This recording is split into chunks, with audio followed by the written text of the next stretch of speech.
to do this job, someone who is also tested. All right. Reaching home stretch now.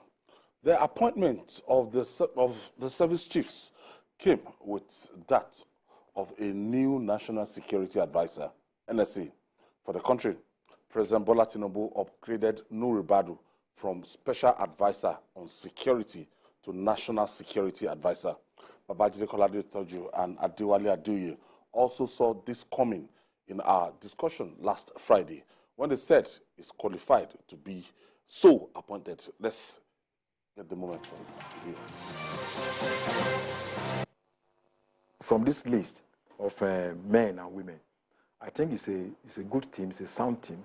You know, it covers the critical areas. Having Ribadu as special advisor on security, I think it's a very good thing because some people have been talking about national security advisor, and there are observations that will generals, you know, like to listen to somebody who's a policeman, former policeman. Not that it's not competent, but looking at the tradition, national security advisor, people will respect, you know, people from the military. So Ribadu, breaking tradition. you know, security, a special advisor on security, mostly relating with, you know, civil matters. And I think he's a credible person. His father was actually the first Minister of Defense, you know, in Nigeria. Republic. And I think he has kept his head above the, you know, the stormy waters, you know, from this record from the EFCC. And I believe he also assist the government when you are talking about fighting corruption, you know, giving his experience. So I think it's a good thing. These people, in my view, are just the transitional ministers. Yeah. We are going to see in the fullness of time that a good number of them will transit from this position to ministers of the Federal Republic. Special advisors are of cabinet rank. So that's to tell you how important they are. And the importance of these special advisors cannot be brushed aside. People have said that, look, the best thing is to find a general for the position of National Security Advisor. It's up to Asiwaju what he wants to do. Nuhu Ribadu left as an AIG, you know, within the police hierarchy, and an AIG is a general. Yeah. So I believe that he is qualified to do the job. I very much believe that he's qualified to do. If civilians can be defense minister, why should anyone think that somebody who rose to the top in the police, one of the best investigators, you know, one of the best crime busters, cannot do the job of, because the NSA, it's not as if the NSA will go into the bush with service chiefs and other people. You know, he is supposed to coordinate. The NSA, the office is the clearinghouse. Yes, coordinate these people, bring them together, get the best out of them. But we politicize everything. So now people are saying, oh, we generals take instruction. Generals, their oath of office demands that they should subordinate themselves to the civil populace. If I'm president, I'm a civilian. You can't say because I've not seen the four walls of an army barrack that you will not disobey me. I will fire you. Yes. Because you have I will send you packing. So that is an argument that we shouldn't even get into. The CNC would take the decision. He is eminently qualified for all of those positions. Yeah. And if he says, okay, it's NSA that I want you, there's nowhere it is written in the Constitution that the person to take the job of the NSA must be a retired army general or must be a retired Air Force. No. There's no such thing in our laws.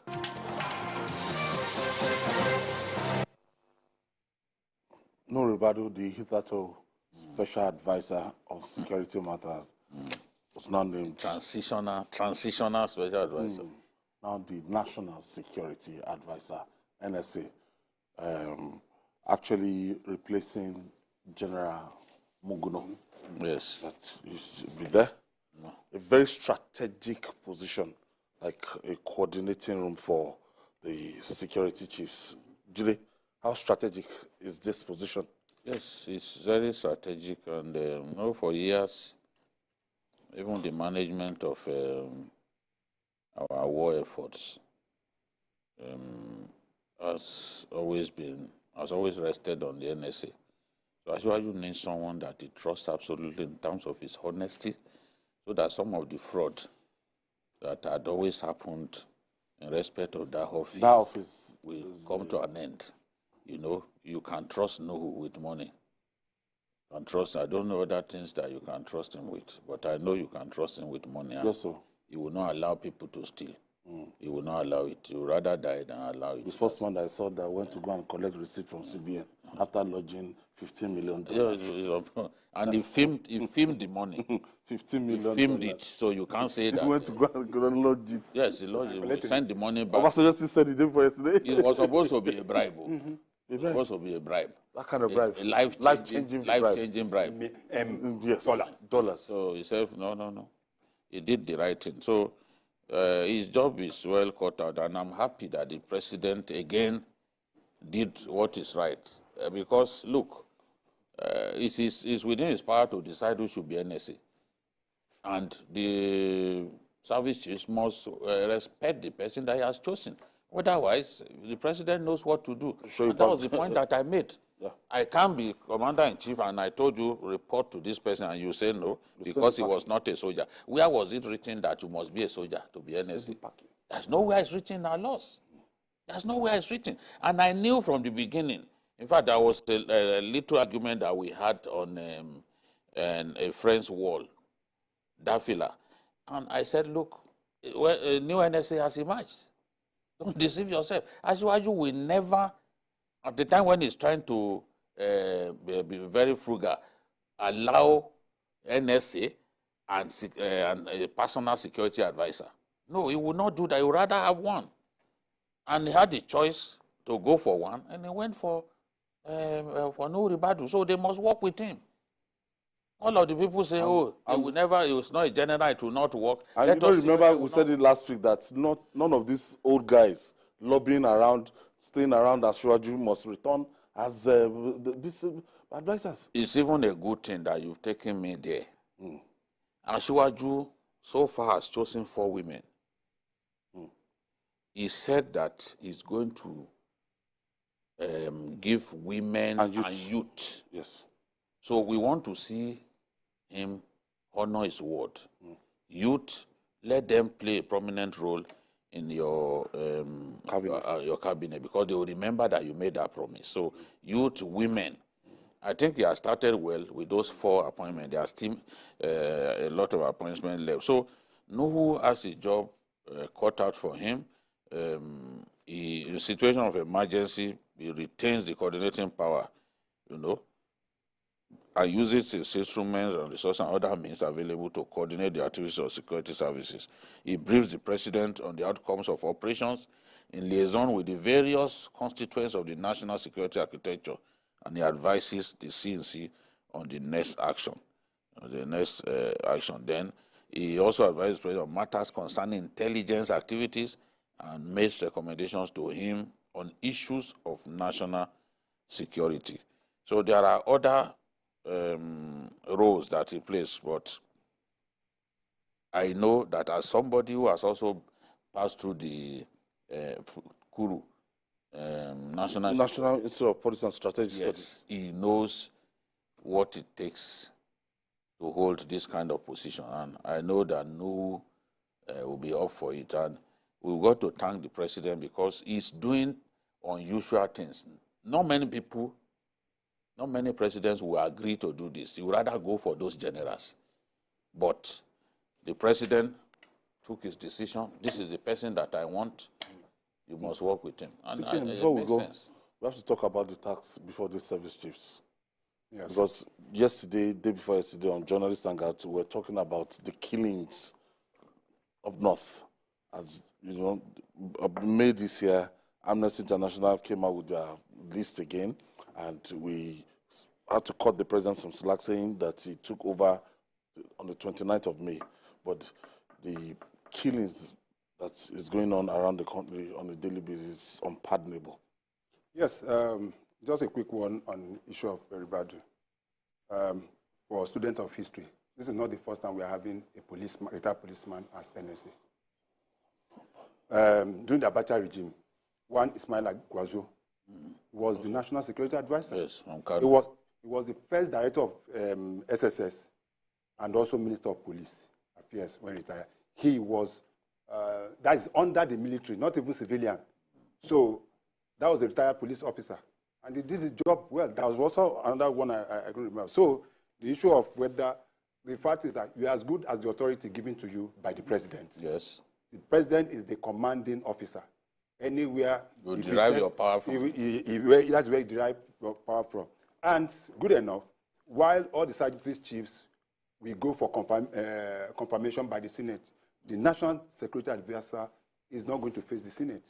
He's an appointee of the president, and that is what it is. It's already approved. That's what I'm saying. Along with the special advisor. So that just so now coming to the, while we are welcoming the new service chiefs, that's something we shouldn't fail to do. We have to commend this last set of service chiefs. Oh, very good. We just have to commend and AY with all sincerity. I am highly impressed with the chief of army staff, the one that just retired, the chief of naval staff, the chief of air staff. They have made the job easier for the ones coming in. Because at the point at which they took over, there was chaos everywhere. Synergy. There was no synergy. There was no coordinated. Even to the extent that the NSA had to, yes, the NSA had to go to Aso Rock one day and announce that you said they don't listen. They don't listen to me.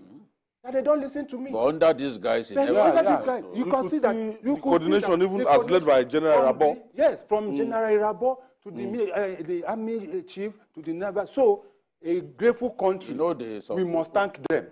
Before now, some service chiefs who are not even praying in the same mosque. Yes. You see, can imagine that. Not praying the same so, mosque. Yes, but and their own staff, their officers and men, were also similarly working at crossroads. Yes, they were working at crossroads. At the end of the day, what do we have? We didn't make progress. But under these ones, we made some progress that we can point to. People will say, which progress? Go to the northeast. When was the last time you heard that Boko Haram attacked an army? So that's just, the people who are Boko Haram kids now. Farmers in their farms, they will go and raid them, just cut people's. They don't even use gun. They will just cut people's neck. Because if they hear the sound of a gun, Tucano is going to where the... Really? We take it. So they are going there to serve justice. Exactly. Very fast. So that's the thing. So they can't move around. If they move out, the surveillance aircraft will see them and they will call in Tucanos. And they will clear the place. So and also, it's good to have the right weapons. And also just like... It makes it... they've learned their lessons. So just like Julie and I spoke off camera, we have been to most of this army formation and some of them. We also have to commend the former president. He equipped this military. Yes. He sustained that momentum. He equipped this military. Okay. Yes. And I believe that the president, so all we are going to ask is for, let them look President Muhammadu Buhari. Yes. President Buhari. Buy weapons. Buy more weapons. He bought more weapons. So what we only ask them is that, let them look at the handover notes being given them by the outgoing chiefs. We have to leave it there. Consolidate on them. I want to thank you, CKN. Thank you very much. Thank you for your contribution. And Julie, thank you for all you do. Thanks. And we wish the new service chiefs the best of luck and the National Security Advisor. And that's our Bates on Journalist Hangout today. Join us for another episode tomorrow on the show. You can watch the repeat broadcast tonight at 11 p.m. And join us this Sunday from 1:30 to 3:30 p.m. for Journalist Hangout on Sunday. We're on YouTube, youtube.com/TVC News Nigeria. I'm Ayodele Ozuba. Bye for now, and God bless Nigeria.